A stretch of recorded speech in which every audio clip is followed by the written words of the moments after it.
Olá, muito bom dia para quem é do dia, boa tarde para quem é da tarde, boa noite para quem é da noite. Eu sou Fábio Nasa, apresentador da série Apometria Porque Sim, Apometria Porque Não e da série Apometria Estudo de Casos. Voltamos com mais um case de sucesso ou insucesso junto à tratativa apométrica. Case de hoje é intitulado Magia Vibrando no Passado. Meu irmão, eu te amo.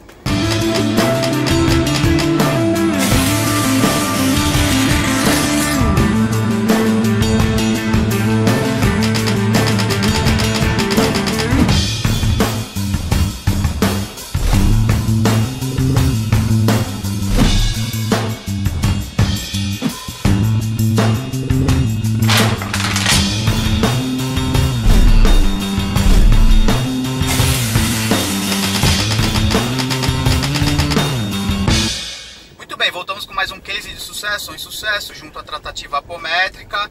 Case de hoje intitulado Magia Vibrando no Passado. Meu irmão, eu te amo. Muito bem, temos um consolente sexo masculino, por volta aí dos seus 40 e pouquinhos anos. Traz algumas queixas de confusão mental, principalmente nos trabalhos mediúnicos a qual desenvolve. Um centro espírita já de longa data, nos processos de incorporação. Uma dor de cabeça latente lá de longa data também. Algumas questões mal resolvidas no exercício da paternidade. Não havia, na verdade, o exercício da paternidade. Era uma questão de não paternidade, uma questão conflitante. Mas as queixas principais eram essas. E uma dificuldade no avanço das suas questões mediúnicas. Ao abrirmos a frequência do consolente, tínhamos uma dificuldade de percepção de campo. Os médiuns narraram uma dificuldade de percepção de campo. Bastante interessante que tínhamos nesse dia 3 mesas sendo montadas e a dirigente do dia estava montando a mesa, o campo de força principal, e começou a pigarrear no momento, uma dificuldade, percebemos o laríngeo dela pegando, e logo detectamos um espírito que estava no campo, que já ia ser atendido, tratado, que estava tentando esganá-la, porque ele estava bravo por estar no contexto de atendimento. Puxamos ele já para o campo de força porque ele fazia parte do contexto de atendimento deste consolente. Então fizemos na primeira instância a incorporação desse espírito antes da tentativa de abertura de frequência do consolente, e detectamos então sim que ele fazia parte do contexto, trazendo um contexto de cobrança muito grande, um desejo de vingança para com o consolente. Tentamos alguns diálogos, salto quântico adiante, salto quântico para trás, para mostrar aí causa e consequência do processo, sem surtir muito efeito. A espiritualidade nos sinaliza para que o espírito fique ao lado, acompanhando o atendimento do consolente. Eis que este diz que sim, que ficaria, mas aí nós temos um dado interessante. Muitas vezes, quando o espírito diz que sim, diz que não, é importante você averiguar se esse sim ou esse não dele é sincero, tá? Se ele está vibrando de forma condizente. Você faz isso triangulando, checando com os médiuns presentes, e a narrativa é que ele não estava sendo muito sincero, muito transparente na sua decisão, no seu sim, com um tom de fala mais firme, mas sob orientação da cúpula espiritual que vai intuindo a direção de mesa, disse: olha, nós vamos ficar de olho em você, nós vamos deixar você aqui ao lado, mas qualquer gracinha que você fizer aqui, você sairá daqui contigo. Eis então que percebemos que o consolente estava sofrendo de um processo que ele é um pouco raro, que é uma magia vibrando no passado, tá? Havia um campo energético interferindo com o indivíduo, mas que não estava no momento presente, por isso da dificuldade dos médiuns de perceberem o campo energético do consolente. Evocamos um preto velho para que ele abrisse um portal, como a gente tem esse ferramental, médiuns incorporantes que tem um preto velho que trabalha com ele. Este abriu um portal para que médiuns pudessem deslocar no espaço-tempo para fazer o recolhimento dessa magia, ou seja lá o que for, ou desenrolar o enredo de. Alguns médiuns ficam neste momento para dar sustentação ao processo, tá? É importante que nós tenhamos médiuns de sustentação nesse contexto. Ok, feito o deslocamento, localizamos aí um processo iniciático, mais ou menos temporalizado num período de Egito, onde o espírito presente, que já havia desincorporado da médium, era foi um iniciado junto com o consolente presente.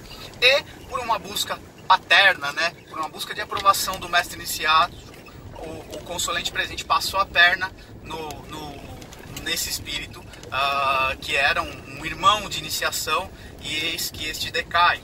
E aí há uma competição aí entre eles já, que vem sendo travada de longa data. Por isso esse sentimento de vingança, esse sentimento de dor e tudo mais. Bastante interessante que aí trouxemos, reincorporamos o espírito que estava aguardando ao lado numa outra médium, e trouxemos o mestre iniciático. Quando eu digo mestre, não é um mestre ascensionado, mas um mestre iniciático que iniciou eles naquele contexto. E este verbalizava que a briga entre os dois não era de alçada dele. E aí esclarecemos para ele que uma vez você sendo o iniciador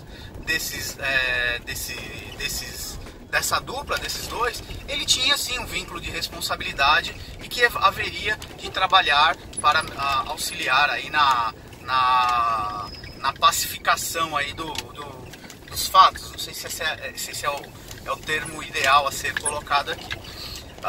Bastante interessante esse contexto, que a partir desse momento foi pedido que se olhasse nos pulsos do consolente, e os médiuns narram que viam marcas como se fossem tatuagens ou hologramas na região dos pulsos, que eram marcas iniciáticas, tá? De processos antigos, a qual o mestre ajudou a destravar esse processo através de algumas ações.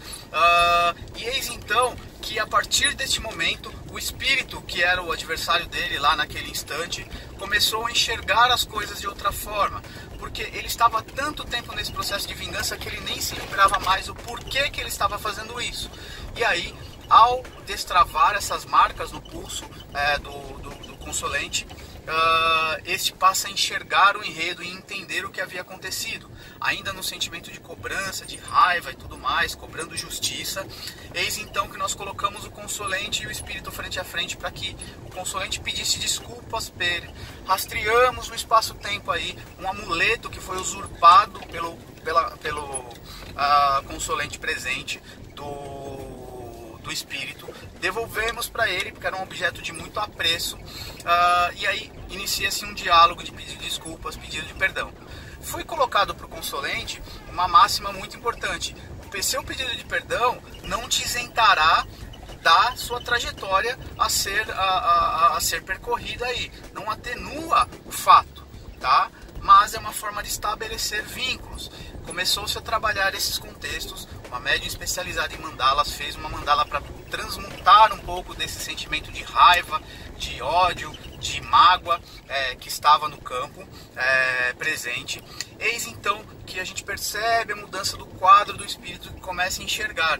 E é feita uma proposta, uma espécie de compromisso assumido para que o espírito atual presente começasse a desenvolver a sua mediunidade agora de forma mais ostensiva, e o espírito cobrador passasse então a trabalhar com ele no momento futuro. Este já em lágrimas, já com um sentimento totalmente, ou grande parte dele já convertido, já percebemos um campo emocional, entendemos que a raiva, o ódio e o amor, eles estão muito próximos, há uma linha muito tênue entre o ódio e o amor. Há aí uma questão muito interessante aí no aprendizado: quantos séculos e séculos, milênios e milênios a gente não fica arrastando uma mágoa, e às vezes a gente até esquece o porquê que a gente tem raiva do outro, o porquê que a gente está emputecido com uma situação, e aí carrega e arrasta isso por gerações e gerações. Muito bem, no começo do atendimento foi detectado um aparelho parasita, e bastante interessante que na sequência do atendimento fomos averiguar se era possível e necessário retirar o aparelho parasita, e no que nos foi informado é que esse aparelho parasita era o vínculo energético entre os dois. E uma vez o consolente, ponta física em tratamento, se afastando da sua trajetória e da sua missão encarnatória, do seu compromisso para com esse espírito iria sentir dor e sofrimento e consequentemente ressonando nele. Então esse aparelho passa a servir como um sensor de alerta. E a frase foi: toda vez que começar a doer em você, preste atenção que existe alguma coisa, você está saindo da linha em algum aspecto, você está descumprindo o acordo ao qual você está assumindo para com o seu irmão e para consigo, para que vocês caminhem juntos. Olha que aprendizado interessante. Além de todo esse enredo, toda essa complexidade, muitas vezes a gente entende o espírito desencarnado como o algoz. E, na verdade, o algoz era o encarnado. Segundo, a trajetória não era agora recolher esse espírito e aprisioná-lo, tentar convencê-lo. Era a trajetória, lembra do princípio do 80-20? A trajetória do encarnado fazer com que o desencarnado também caminhe nessa estrada e aprendam juntos. E aí estabeleçam novamente um vínculo de amor, tá? Os dois se amavam lá atrás, mas por uma competição, briguinha de irmãos, tá? Houve aí uma tapetada na vida e eis que esse passa então, esse decai e aí passa a nutrir um sentimento de ódio, tá? A lei é muito divina, tá? Ora, a lei cósmica universal, ora a justiça atuando, mas trazendo o viés da misericórdia e fazendo com que dois opostos possam se atrair novamente e recomeçar uma caminhada, fechar um ciclo, entender as marcas que ficaram, as cicatrizes, mas caminhar por uma nova toada, uma nova trajetória. Divino isso. Um atendimento bastante rico, bastante complexo, um enredo bastante complexo, mas que trouxe um caráter de aprendizado muito grande para o grupo como um todo, até o contexto do não julgar, do compreender, a dor do outro. O consulente sai bastante esclarecido, nem sempre a gente consegue abrir esse enredo todo para o consulente, muitas vezes nos é sinalizado que se mostra esse enredo todo, muitas vezes não. É muito interessante que essa confusão mental que o consulente sentia tinha a ver com esse contexto no seu processo de desenvolvimento mediúnico, ligado a essas dores de cabeça que ele possuía, e talvez se não fosse esse contexto, ele nem estaria neste momento pedindo um atendimento apométrico, solicitando ajuda e aí recebendo os recursos necessários. A mágica da arquitetura divina e da vida e das leis maiores que regem muito além do que a gente possa imaginar. Acesse meu site www.fabionasa.com.br, outros cases de sucesso ou insucesso junto à tratativa apométrica, e até a próxima. Compartilhem, divulguem e beijos, beijos, beijos.